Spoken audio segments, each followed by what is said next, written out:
ആധുനിക ടെക്നോളജിയൊക്കെ വന്നു കഴിഞ്ഞാൽ കുട്ടികളെല്ലാം ഭയങ്കര അറിവുള്ളവരാകും. പിന്നെ ലോകത്ത് അവരെല്ലാം ഭയങ്കര അത്ഭുതങ്ങൾ സൃഷ്ടിക്കും എന്നൊക്കെയാണ് ഈ ടെക്നോളജിയൊക്കെ വിറ്റ ആൾക്കാരും കമ്പ്യൂട്ടറൊക്കെ വിറ്റ ആൾക്കാരും ഒക്കെ ലോകത്തോട് പറഞ്ഞതെങ്കിലും ഒരു കാര്യം ഇന്ന് വാസ്തവമാണ്. കുട്ടികളെ സംബന്ധിച്ച് ഈ കോവിഡിന് ശേഷം പ്രത്യേകിച്ച് കുട്ടികളെ സംബന്ധിച്ച് അവർ ഓവറായിട്ട് ഈ സൈബർ സ്പേസിൽ ഇടം കണ്ടെത്തുകയും സ്ക്രീനിൻ്റെ മുമ്പിൽ കൂടുതൽ സ്ക്രീൻ ടൈമിൽ അവർ ഇടപെടുകയൊക്കെ ചെയ്യുന്നത് കൊണ്ട് ലോകത്തിലുള്ള എല്ലാ പഠനങ്ങളും തെളിയിക്കുന്നത് അവരുടെ കഴിവുകൾ കുറഞ്ഞു വരുന്നു, ആരോഗ്യം കുറഞ്ഞു വരുന്നു, മെൻ്റൽ ഹെൽത്ത് കുറഞ്ഞു വരുന്നു, ഇൻ്റലിജൻസ് കുറഞ്ഞു വരുന്നു, അവരുടെ ബ്രെയിനിൻ്റെ കപ്പാസിറ്റി കുറഞ്ഞു വരുന്നു, അവർ പിന്നെ ഒരുപാട് ഒബീസാകുന്നു ധാരാളം ആൾക്കാർ, പിന്നെ സോഷ്യൽ സ്കില്ല് കുറയുന്നു, പഠിക്കാനുള്ള താല്പര്യം കുറയുന്നു. ഇങ്ങനെയുള്ള ഒരുപാട് പ്രശ്നങ്ങൾ കുട്ടികളെ ബാധിക്കുകയാണ്. ഇതിന് ചെറിയ അഡ്വാൻറ്റേജുകളൊക്കെ ടെക്നോളജി നമുക്ക് തരുന്നുണ്ടെങ്കിൽ അതിനേക്കാളും ഭീകരമാണ് അത് തരുന്ന ഡിസഡ്വാൻറ്റേജുകൾ. ഇതിനെക്കുറിച്ച് നമ്മൾ വളരെ ഗൗരവമായിട്ട് ചിന്തിക്കേണ്ടതായിട്ടുണ്ട്. പ്രത്യേകിച്ച് മാതാപിതാക്കൾ ഈ കാര്യത്തിലൊക്കെ വളരെ ഗൗരവമായി ചിന്തിക്കണം. സ്കൂളുകൾ ഈ കാര്യത്തിൽ ഗൗരവമായി ചിന്തിക്കണം. കാരണം സ്കൂളുകളിലൊക്കെ ഒരുപാട് പണമാണ് ഈ പിന്നെ സ്മാർട്ട് ക്ലാസ് റൂമും സ്മാർട്ട് ബോർഡും ഒക്കെ സൃഷ്ടിക്കാനായിട്ട് ഈ കഴിഞ്ഞ കാലങ്ങളിൽ ചിലവഴിച്ച് ഇതെല്ലാം ഒരു വേസ്റ്റായിട്ട് മാറുകയാണോ? ഇതെല്ലാം കുട്ടികൾക്ക് വലിയ പ്രശ്നങ്ങളാണോ സൃഷ്ടിക്കുന്നത്? ഇത് റോൾ ബാക്ക് ചെയ്യേണ്ട സമയമായില്ലേ? ഇതിനെക്കുറിച്ചാണ് ഈ വീഡിയോ സംസാരിക്കുന്നത്.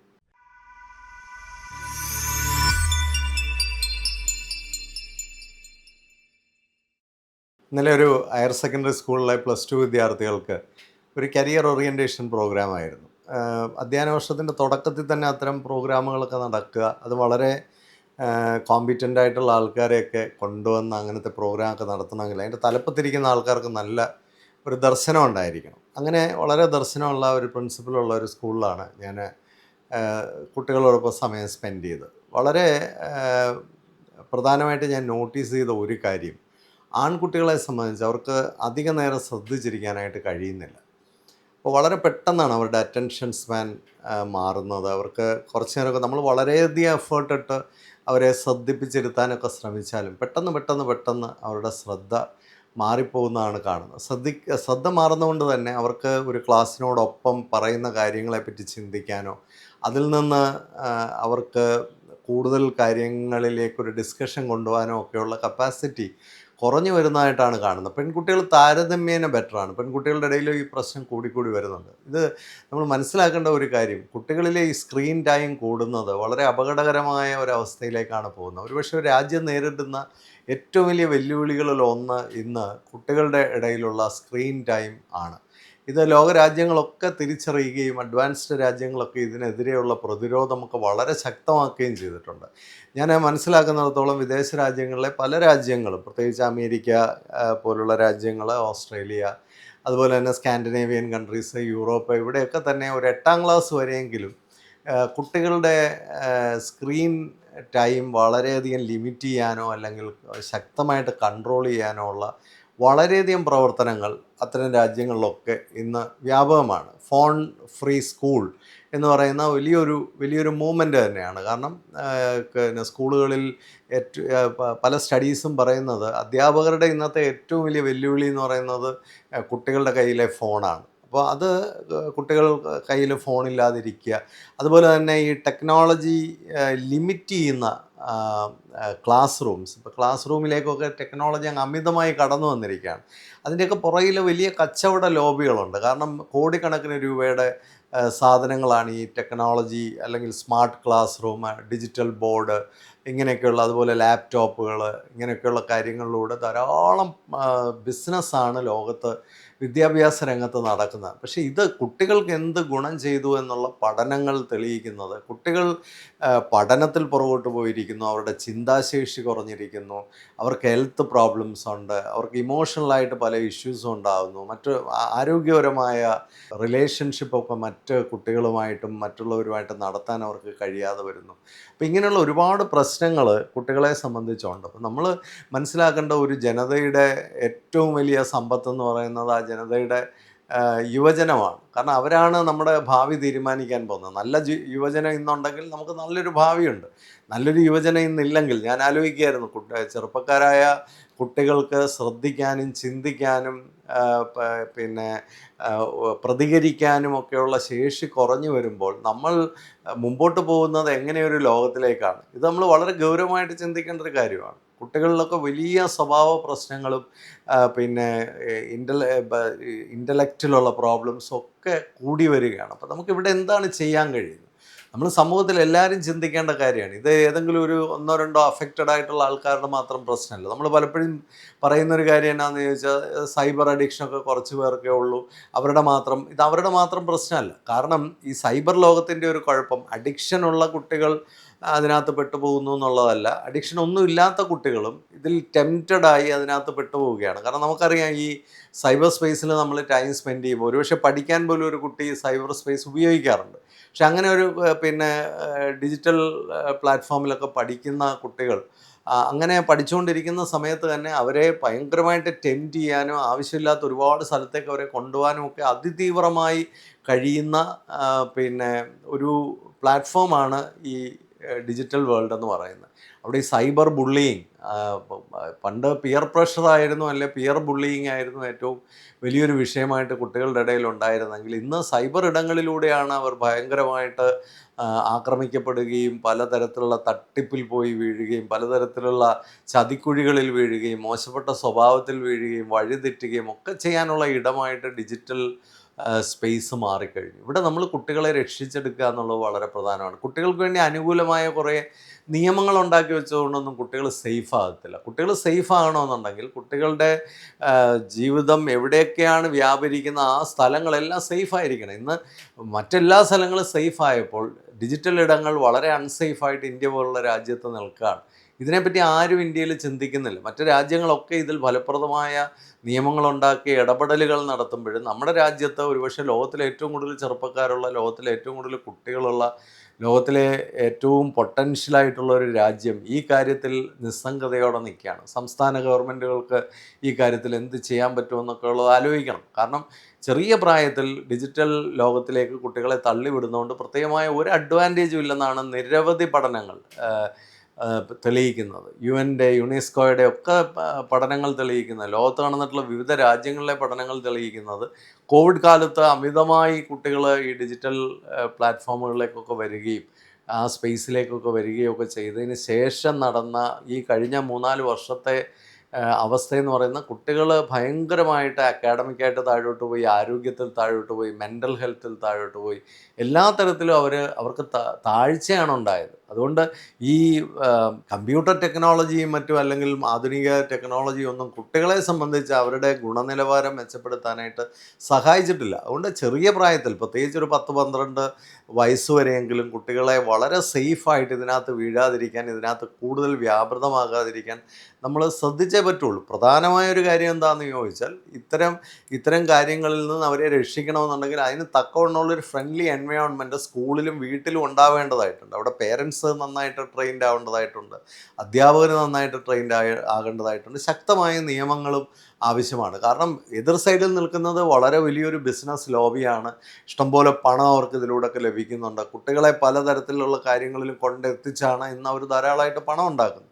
അപ്പോൾ ഇവിടെയൊക്കെ നമ്മൾ വളരെ സൂക്ഷിക്കേണ്ടതായിട്ടുണ്ട്. നമ്മളുടെ കുട്ടികളുടെ ഏറ്റവും പ്രധാനപ്പെട്ട റിസോഴ്സ് എന്ന് പറയുന്നത് അവരുടെ ബ്രെയിനാണ്. അവരുടെ ബ്രെയിൻ നല്ല സ്ട്രോങ് ആക്കി എടുക്കണമെങ്കിൽ ആ ഫൗണ്ടേഷണൽ ടൈമിൽ അവർക്ക് ഡിസ്ട്രാക്ഷൻസ് ഇല്ലാതെ അവരുടെ ബ്രെയിനിന് ഡെവലപ്മെൻറ്റ് കിട്ടണമെങ്കിൽ ഇത്തരം കാര്യങ്ങളിൽ നിന്ന് അവരെ മാറ്റി നിർത്തണം. ഇപ്പോൾ കോഡിംഗ് ഒക്കെ ഇച്ചിരി ലേറ്റായിട്ട് പഠിച്ചാലും ഒരു കുഴപ്പമില്ല. നമ്മൾ ലോകത്ത് കാണുന്ന വലിയ ടെക്നോളജിസ്റ്റുകളെ, ഇന്ത്യയിൽ നിന്ന് ലോകം പിടിച്ചടക്കിയ വലിയ ടെക്നോളജിസ്റ്റുകളെ ഒക്കെ നോക്കുക. അവരാരും ഈ കോഡിംഗ് ഒന്നും ചെറിയ പ്രായത്തിൽ പഠിച്ചവരല്ല. ഇപ്പോൾ കഴിഞ്ഞ ദിവസമാണ് വാട്സാപ്പിൻ്റെ CEO ആയിട്ട് ഒരു ഇന്ത്യക്കാരനായ കുണാൽ പാഷ അദ്ദേഹം തിരഞ്ഞെടുക്കപ്പെട്ടത്. ഞാൻ അദ്ദേഹത്തിൻ്റെ പ്രൊഫൈലൊക്കെ ചെക്ക് ചെയ്ത് നോക്കിയപ്പോൾ മനസ്സിലായത് അദ്ദേഹം ഗ്രാജുവേറ്റ് ചെയ്തത് പോലും ഫിലോസഫിയിൽ ഗ്രാജുവേറ്റ് ചെയ്ത ഒരാളാണ്. പിന്നീട് ഫിൻടെക് പ്ലാറ്റ്ഫോമുകളൊക്കെ ഉണ്ടാക്കി ലോകത്തെ വിസ്മയിപ്പിച്ച മനുഷ്യനാണ്. അദ്ദേഹം ഇപ്പോൾ വാട്സാപ്പിൻ്റെ CEO ആയിട്ട് തിരഞ്ഞെടുക്കപ്പെട്ടിരിക്കുന്നു. അപ്പോൾ നമ്മൾ മനസ്സിലാക്കേണ്ട, ഇവരാരും കൊച്ചിലെ പോയിട്ട് കോഡിങ് പഠിച്ചുകൊണ്ടൊന്നും അല്ല അവർ വലുതായപ്പോൾ വലിയ വലിയ ടെക്നോളജി പ്ലാറ്റ്ഫോമുകളെയൊക്കെ നയിക്കുന്നത്. അപ്പോൾ അവർക്ക് നല്ല ഫൗണ്ടേഷൻ ഉണ്ടായിരുന്നു. അവർക്ക് ചെറിയ പ്രായത്തിൽ അവരുടെ ബ്രെയിൻ ഡെവലപ്മെൻറ്റൊക്കെ വളരെ പ്രോപ്പറായിട്ട് നടന്നു. കാരണം ഇത്തരം ഡിസ്ട്രാക്ഷൻസ് ഒന്നും അവരുടെ ലൈഫിൽ അവർക്ക് ഉണ്ടായിട്ടില്ല. അപ്പോൾ ഇത് തന്നെയാണ് നമ്മൾ പ്രധാനമായിട്ട് മനസ്സിലാക്കേണ്ടത്. നമ്മുടെ കുട്ടികളുടെ ബ്രെയിന് എന്ന് പറയുന്നത് അവരുടെ ഏറ്റവും വലിയ റിസോഴ്സ് എന്നാണ്. രണ്ടാമത്തേതെന്ന് പറയുന്നത് അവരുടെ ഹെൽത്താണ്. ഫിസിക്കൽ, മെൻ്റൽ, ഇമോഷണൽ ഹെൽത്ത് വളരെ പ്രധാനമായൊരു കാര്യമാണ്.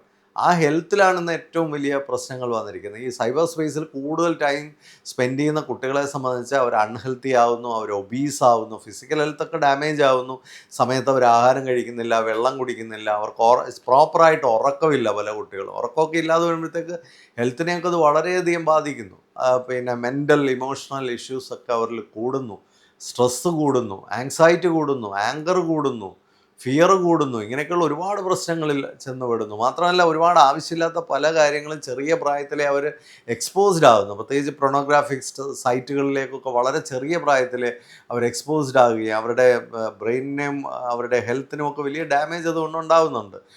മൂന്നാമതായിട്ട് നമ്മൾ കുട്ടികളിലുള്ള ഏറ്റവും വലിയ റിസോഴ്സസ് എന്ന് പറയുന്നത് ഓരോ കുട്ടിയും ആ ലോകവുമായിട്ടുള്ള ഇൻ്റർപേഴ്സണലായിട്ടുള്ള പിന്നെ അതുപോലെ തന്നെ അവരുണ്ടാക്കുന്ന റിലേഷൻഷിപ്പ്, കണക്ഷൻസ്, ഫ്രണ്ട്ഷിപ്പ്, ഇങ്ങനെയൊക്കെയുള്ളൊരു കാര്യങ്ങളാണ്. ഒരു കുട്ടി അവൻ്റെ ചുറ്റുപാടുമായിട്ട് എങ്ങനെ കൃത്യമായിട്ട്, ഇന്ന് ചുറ്റുപാടില്ല, എല്ലാ കുട്ടികളും ഒരു സ്ക്രീനിൽ ഒതുങ്ങിയിരിക്കുകയാണ്.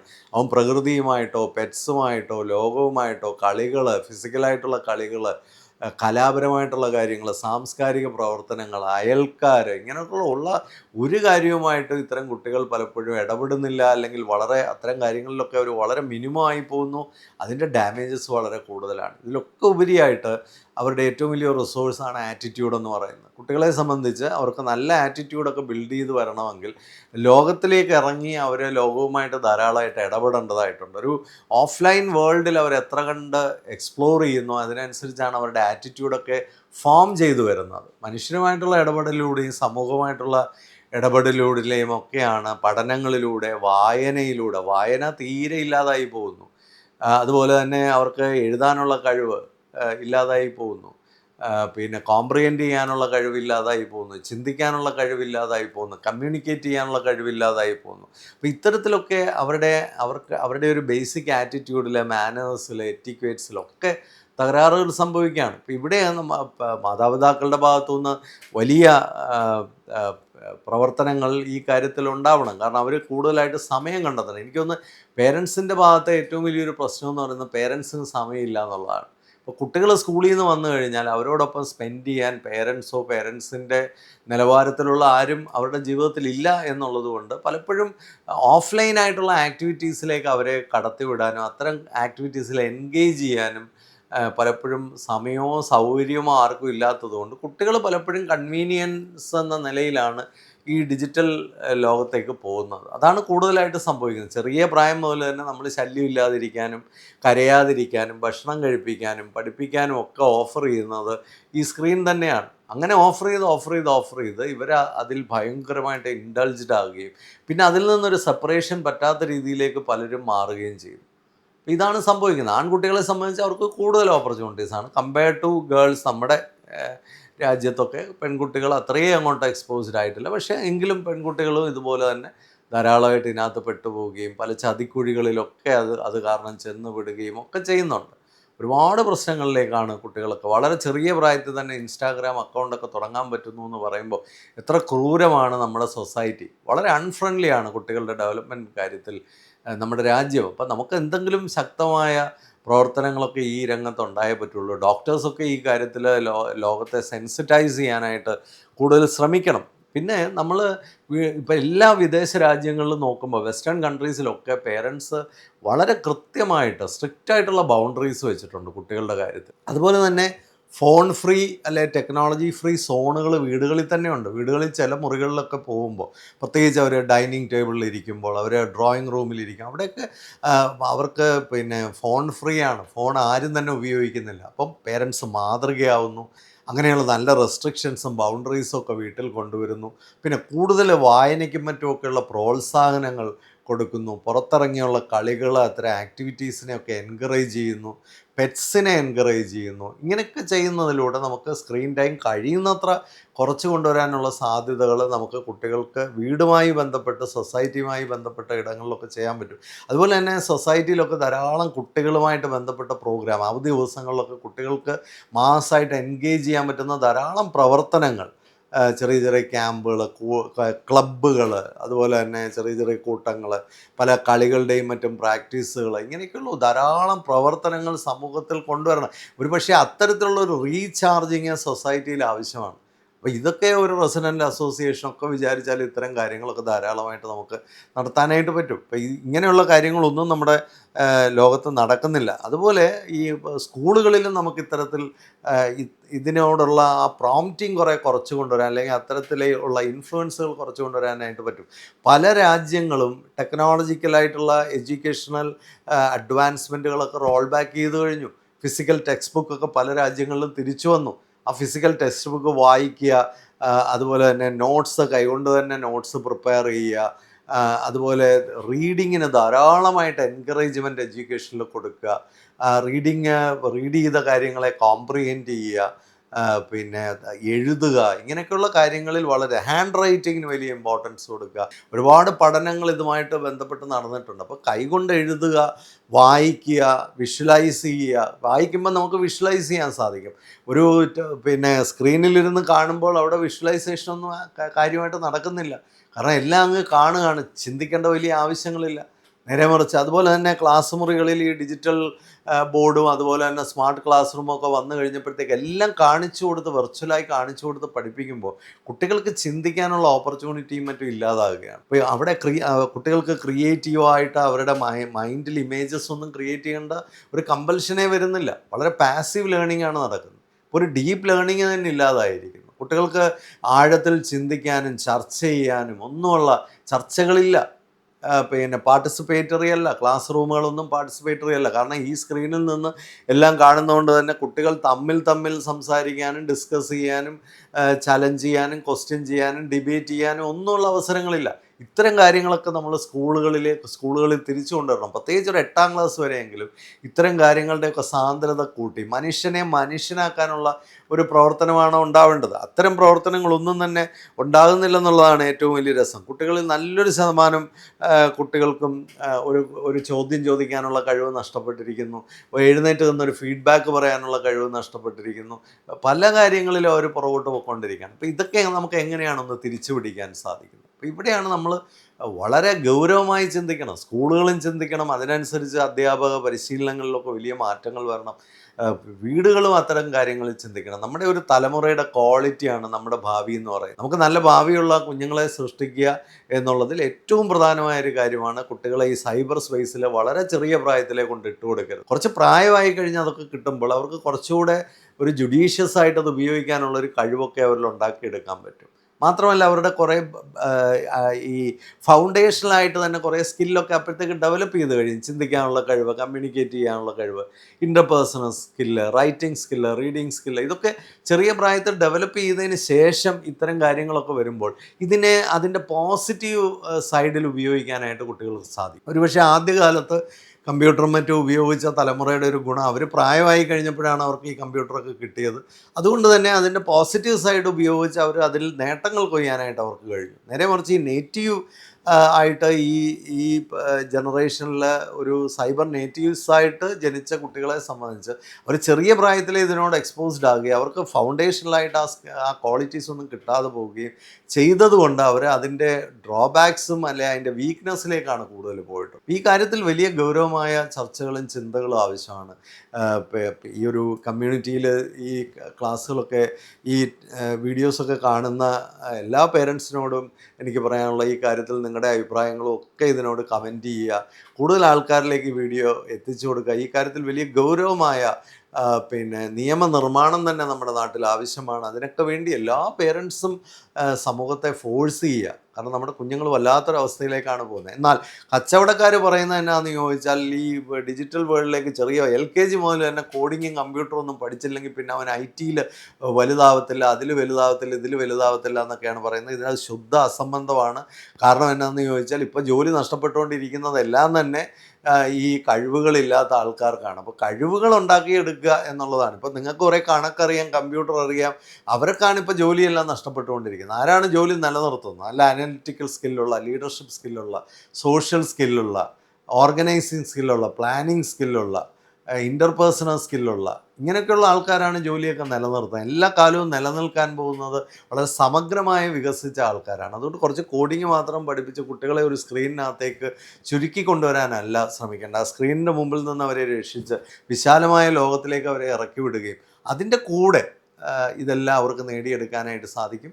ഒരു ഒരു സ്റ്റേജ് കഴിഞ്ഞാൽ അവർക്ക് ഇത്തരം കാര്യങ്ങളിലൊക്കെ ധാരാളമായിട്ട് പഠിക്കാനുള്ള ഓപ്പർച്യൂണിറ്റീസ് ഒക്കെ ഉണ്ട്. അന്നേരം അവർ പഠിച്ചാൽ മതി. ചെറിയ പ്രായത്തിൽ ഒരുപാട് ഡിജിറ്റൽ എക്സ്പോഷർ കച്ചവടക്കാർക്ക് മാത്രമേ ഗുണമുള്ളൂ എന്നാണ് ലോകത്തിലുള്ള ഒട്ടുമുക്ക റിസർച്ചുകളും തെളിയിക്കുന്നത്. അപ്പോൾ അത് ഗൗരവമായിട്ട് എടുത്തുകൊണ്ട് നമ്മുടെ നാട്ടിലും വലിയ ഒരു മുന്നേറ്റം ഈ കാര്യത്തിൽ ഉണ്ടാവട്ടെ. എല്ലാവർക്കും ആശംസകൾ നേരുന്നു. Happy living.